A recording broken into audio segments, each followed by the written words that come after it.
Salut les Vatosokos, j'espère que tout le monde se porte bien. On se retrouve enfin, je dirais, pour une nouvelle petite vidéo sur le Paris Saint-Germain.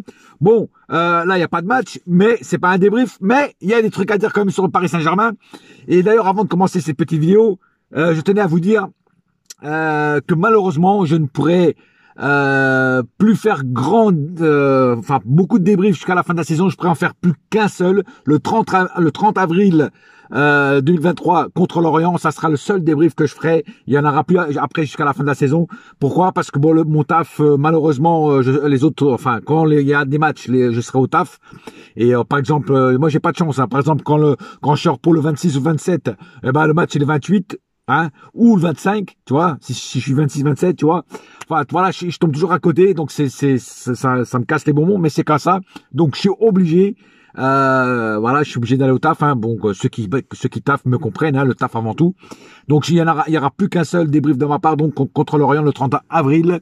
Après, je te dirais, vu les matchs qu'ils font, vu les matchs de merde qu'ils font, autant pas les regarder, hein, tu me diras. On veut mieux attendre la saison prochaine. Bon, bref, ceci étant dit, mais j'essaierai de compenser quand même avec des petites vidéos comme ça spéciales de temps en temps pour compenser le manque de débrief tout simplement. Voilà. Maintenant passons aux choses sérieuses. Petite vidéo donc sur plein de sujets. Hein, on va en faire une petite ratatouille du PSG. Déjà, on va parler de Léo Messi. Qu'est-ce que je pense d'une prolongation de Léo Messi? Alors moi, personnellement, je vais vous dire tout de suite, je suis contre une prolongation de Léo Messi. Il y a eu des rumeurs comme quoi il y aurait eu un accord entre Léo Messi et le Paris Saint-Germain de le prolonger encore un an avant d'aller en MLS apparemment. Ce que je pense de ça, je pense que c'est un tort. C'est un tort parce qu'on a bien vu que les trois ensemble, ça ne marche pas.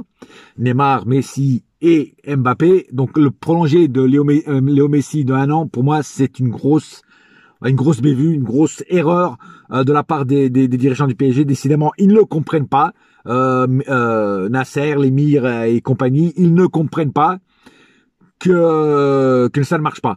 Alors, si pour vous voulez vous ridiculiser encore une fois aux yeux de l'Europe, hein, je pense qu'on s'est assez ridiculisé comme ça aux yeux de l'Europe. Si vous voulez encore vous ridiculiser encore une fois l'année prochaine en sortant en huitième de finale, voire même en phase de groupe, on ne sait pas, hein, tel que ça va, c'est de pire en pire. Hein, c'est vous qui voyez.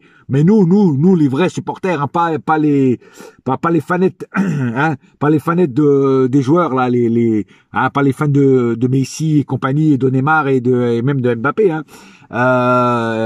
Eux, pour eux,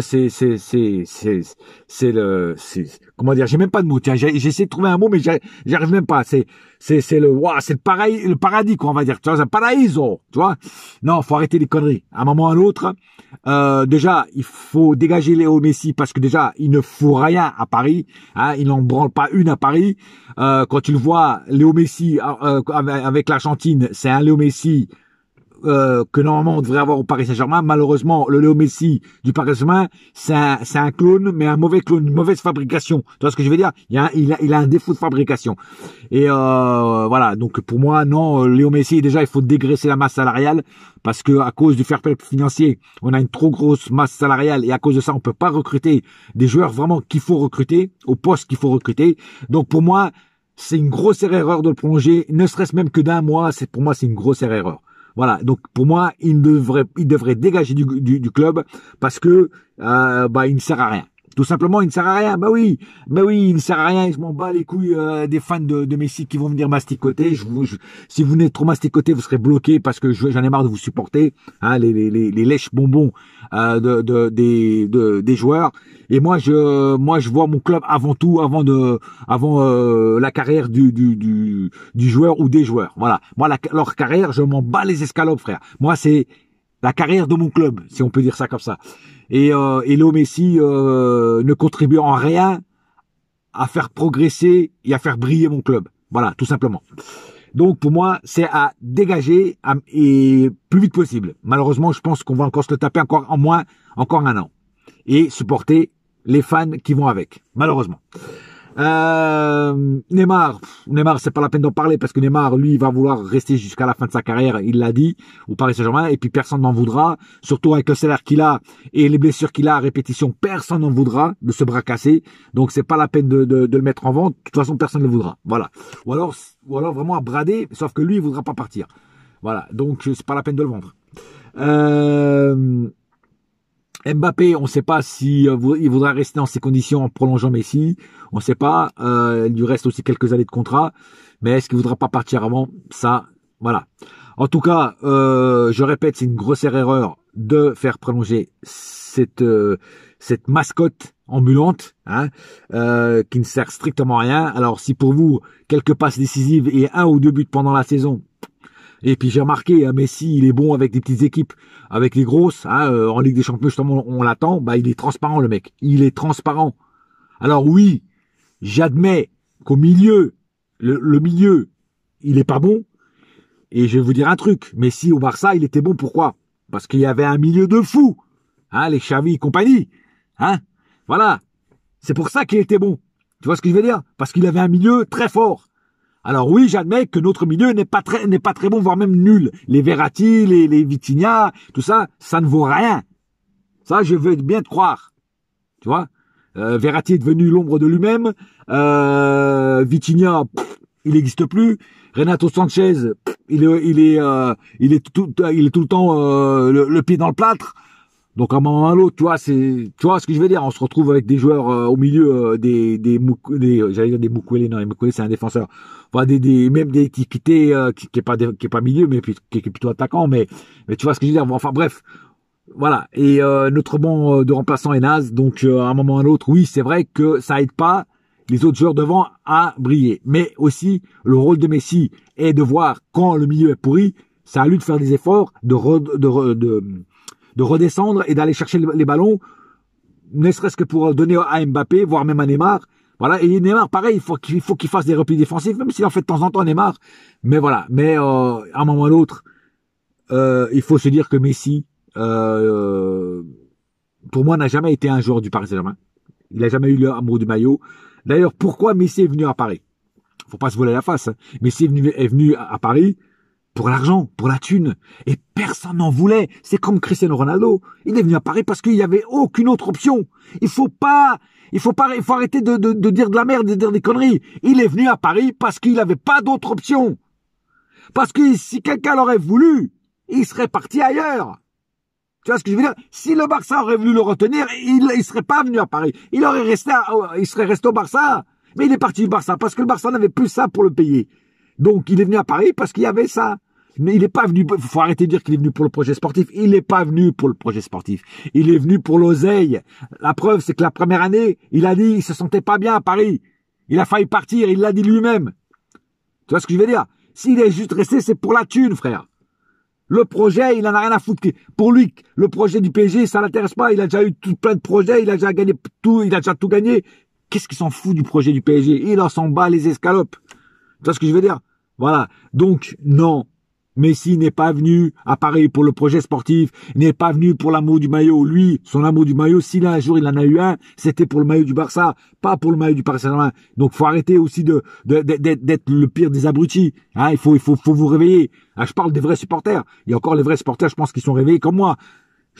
Les pop-up girls, eux là, c'est pas la peine de leur parler. Ils trouvent toujours une excuse. Même s'il fait le pire match de sa vie, ils lui trouveront toujours des excuses en disant ouais, c'est la faute d'un tel. Ça sera jamais la faute de Léo Messi. Ça sera toujours la faute ou de quelqu'un du milieu, ou de Mbappé, ou de Neymar, ou du gardien de but. Ça sera toujours la faute de quelqu'un, sauf de Léo Messi, qui fera le pire match de sa vie, mais ça sera jamais sa faute. Voilà. Donc ça, c'est pas la peine de discuter avec ces gens-là, parce que de toute façon, ils trouveront toujours une excuse et ils te donneront jamais raison. Donc voilà. Voilà. Donc Léo Messi, pour moi, c'est clap de fin. D'ailleurs, c'est un clap qui aurait jamais dû avoir eu lieu. Voilà, la pellicule était abîmée dès le début du film, et pour moi, ça devrait se terminer. Malheureusement, les dirigeants commettent des erreurs et continuent à en commettre. Pour eux, ils vont encore le plan marketing. Pour eux, encore une année avec Messi, c'est vendre des maillots, vendre des maillots, vendre des maillots, vendre des maillots. Mais ça, les ventes de maillots, on s'en bat les couilles. Nous, les vrais supporters, on s'en bat les couilles. On n'est pas là pour vendre des maillots, on est là pour aller chercher des titres. C'est ça la première option d'un club qui veut grandir. Alors c'est bien beau de faire des centres d'entraînement qui vaut 10 milliards, super modernes et tout.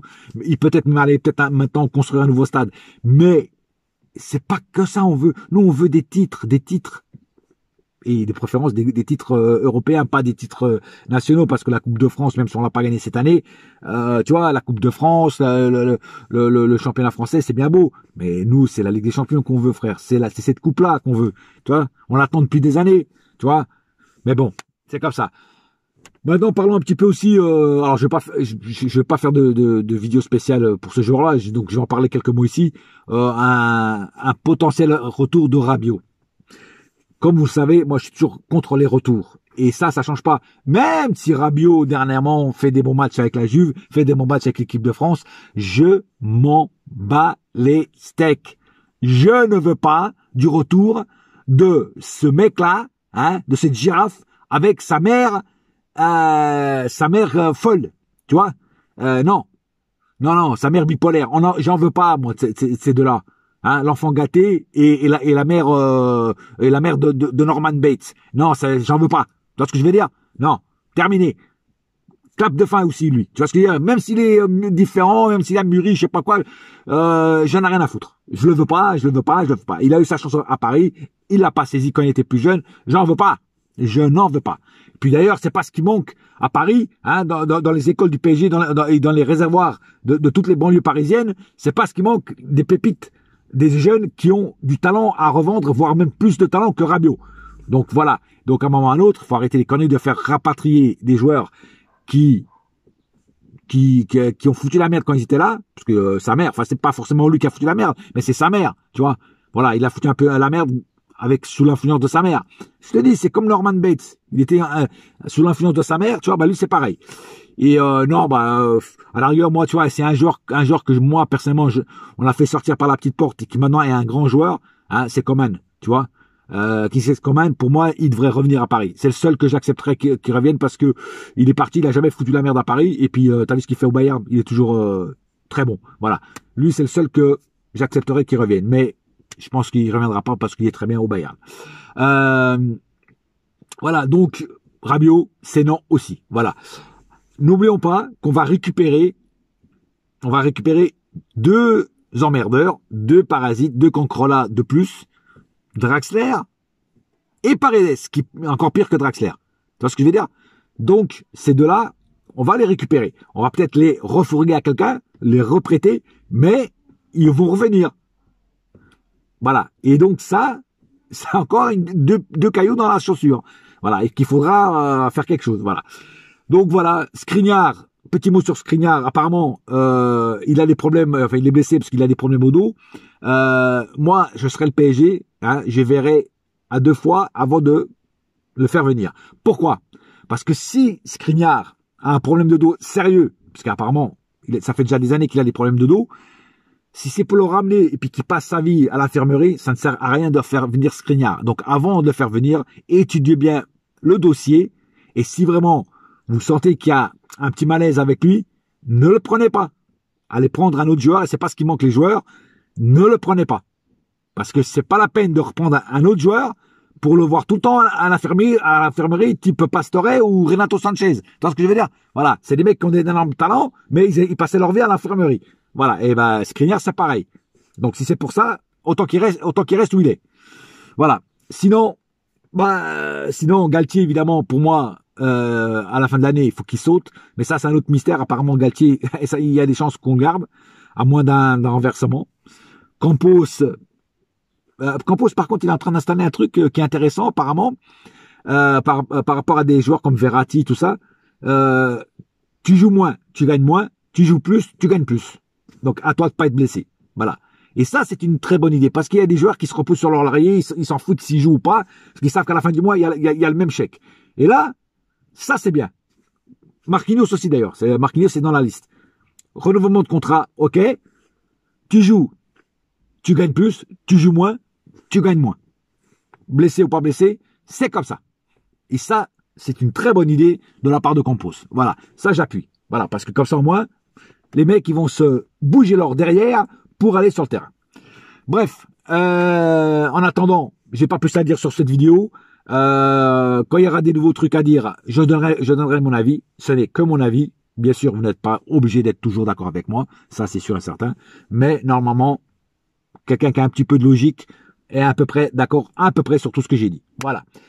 Sur ce, n'oubliez pas une chose, un seul cœur, un seul club, c'est Paris ma gueule. Yes, my friend. Et la saga continue. Allez, à bientôt les amis. Bouya!